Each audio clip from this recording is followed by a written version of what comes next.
birth of Lord Krishna. ग्लानिर्भवति Bharat अभ्युत्थानमधर्मस्य तदात्मानं सृजाम्यहम्। अर्थात हे भारतवर्षी अर्जुन, जब जब धर्म की हानि और अधर्म की वृद्धि होती है, तब तब मैं अपने आप को साकार रूप से प्रकट करता हूँ। एक समय की बात है, मथुरा राज्य में उग्रसेन नाम का एक राजा था।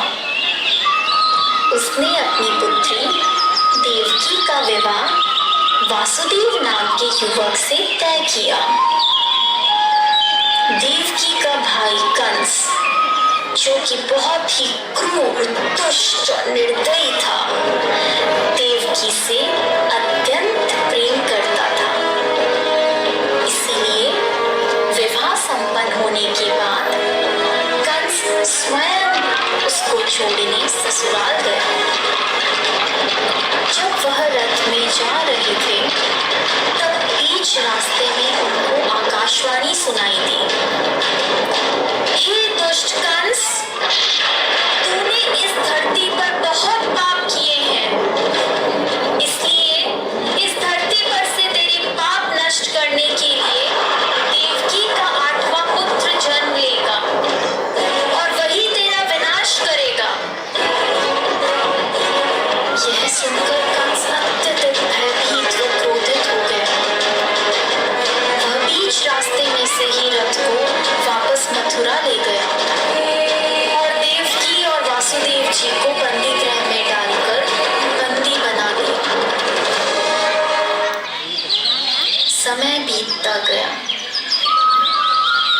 कुछ समय बाद देवकी की पहली संतान हुई।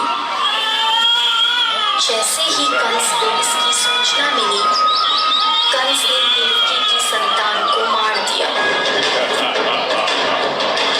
यह उसके अत्याचार की शुरुआत थी।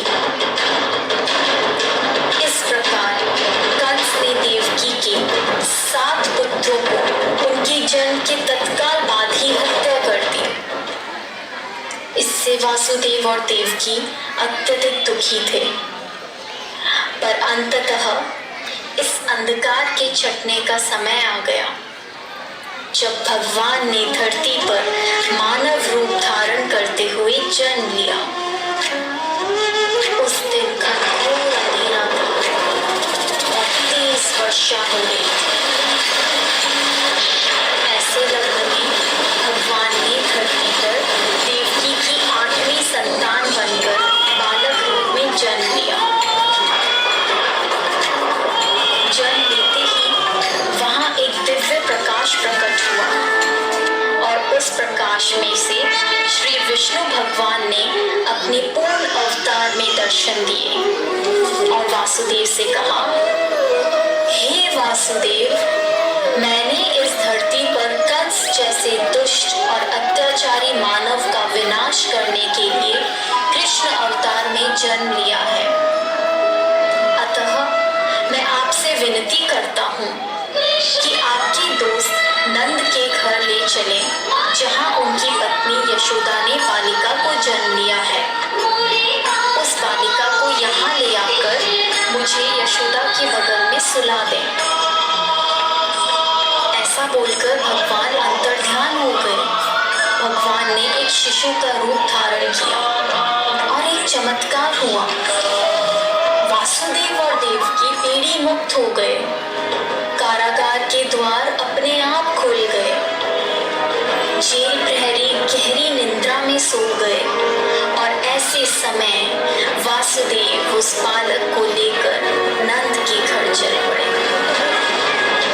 तेज वर्षा के कारण यमुना नदी का बहाव बहुत तेज था, पर यमुना नदी ने वासुदेव और उनके पुत्र के लिए रास्ता बना दिया और शेषनाग ने प्रकट होकर कृष्ण भगवान को अपने फन फैलाकर तेज बारिश से बचाया।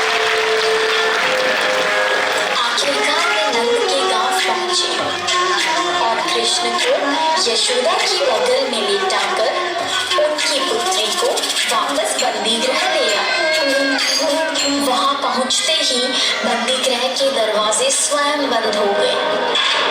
सारे जेल प्रहरी उस पुत्री के रोने की आवाज सुनकर जाग गए और कंस को सूचित किया। जब कंस को सूचना मिली कि वासुदेव जी की 8वीं संतान पुत्री हुई है, तो कंस उस पुत्री को मारने लगा। अचानक उसमें से एक दिव्य ज्योति के साथ मां शक्ति प्रकट हुई और उन्होंने कहा, हे मूर्ख कंस, निर्दोष शिशुओं की हत्या करने से तुम्हें कोई लाभ नहीं होगा। तुझे मारने वाला इस धरती पर जन्म ले चुका है। तेरा वध करने के लिए देवकी के 8वें पुत्र ने इस धरती पर जन्म ले लिया है और वही तेरा विनाश करेगा। ऐसा कहकर वह दिव्य शक्ति लुप्त हो गई। जब कृष्ण भगवान बड़े हुए तब उन्होंने कंस का वध किया और इस प्रकार कृष्ण भगवान ने धरती पर अत्याचार व बुराई का अंत किया। इसलिए हमेशा प्रत्येक भाद्रपद की कृष्ण पक्ष की अष्टमी को जन्माष्टमी के रूप में श्री कृष्ण का जन्म दिवस मनाते हैं। जय Shri Krishna.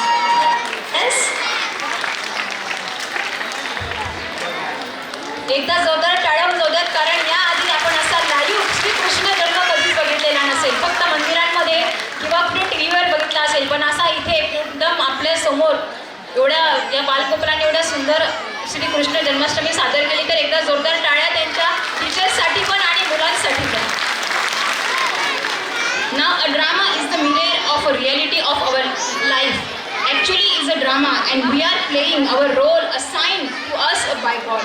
Now I would like to call the students from CDA KG to perform their talent. Please welcome Kanishka Ganga Khede and Shivani Soste with their group.